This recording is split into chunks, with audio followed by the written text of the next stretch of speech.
Hi, I'm Renee Madsen, and in this video, we're going to talk about what grant assessors are looking for when they read through your grant application. So this is really helpful to understand because it helps you know what sort of information to put in your application and what goes on behind the scenes when your application gets assessed. So all grants are different, but there are certain things that you will always be assessed on, no matter what sort of grant you're applying for. And the first of these is alignment with the funding body's goals. Now, we have another video that goes into this in a bit more detail, but in grant guidelines, there will always be a section that says something like the objectives of this grant are, or the purpose of this grant is. Now, those are the funding body's goals. Those are the reasons that the funding body is giving out this grant.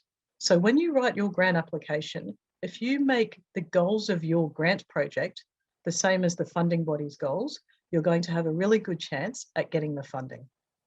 And the other things that you'll be assessed on are what I like to call the 3 C's.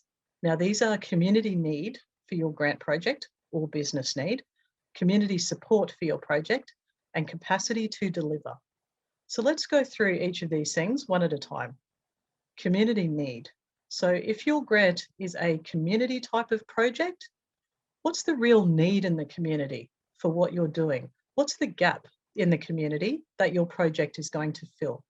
Likewise, if you're applying for a grant on behalf of a business, what's the need in your business for this grant project? What's the business gap that this is filling? What is this grant going to enable your business to do that you couldn't do before? Number 2, community support for your project.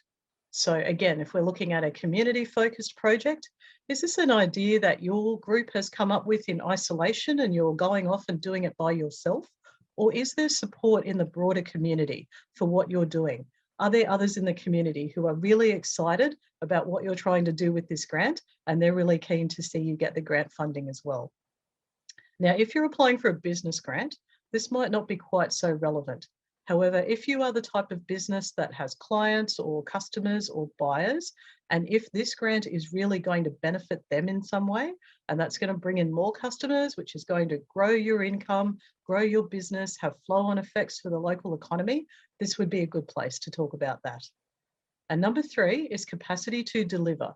So no matter what organisation you are, whether you're a business or a community group, you will always be assessed on your capacity to deliver. So can you see this grant project through to the end, or is it going to fall over in a heap? So that's what grant assessors are looking for. And the other thing that can be helpful to do is if this is a grant that has had previous funding rounds available, have a look at who was successful in those previous funding rounds. And that will give you some idea of what the grant assessors are looking for. So if this is a grant that has been given out previously, you can go to the funding body's website and have a look for previous recipients of the grant. And you should be able to see the name of the organisation that received the grant and a bit of a summary of what they did with the grant funds. And that will give you some idea of what grant assessors are looking for. So what happens to your grant application?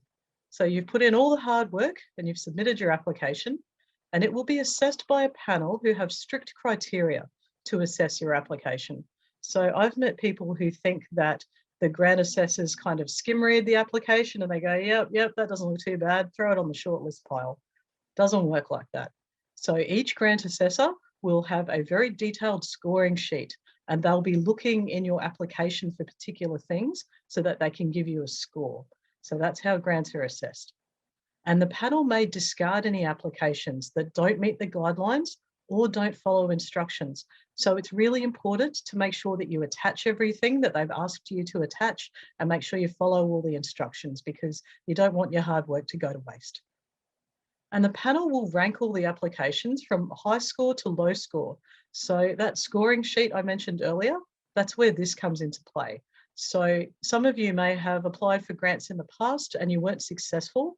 And it may be that there was nothing wrong with your application. It's just that you were ranked at a certain point and the money ran out before they got to yours. So when we write our grant applications, we want to make sure that we write a really good one so that we get that high score and our application goes to the top of the list.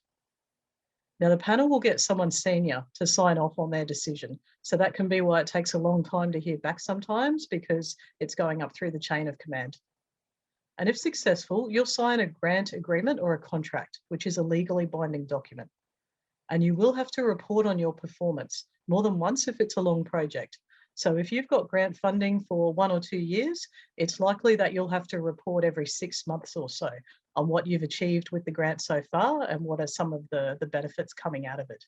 Even if you've only applied for a very small grant and it's over in a few months, you will still have to submit some kind of report at the end to talk about what you achieved with the grant and what benefits you got out of it. And you will need to account for how you spent the money. So you'll need to submit things like receipts and invoices and explain any leftover funds.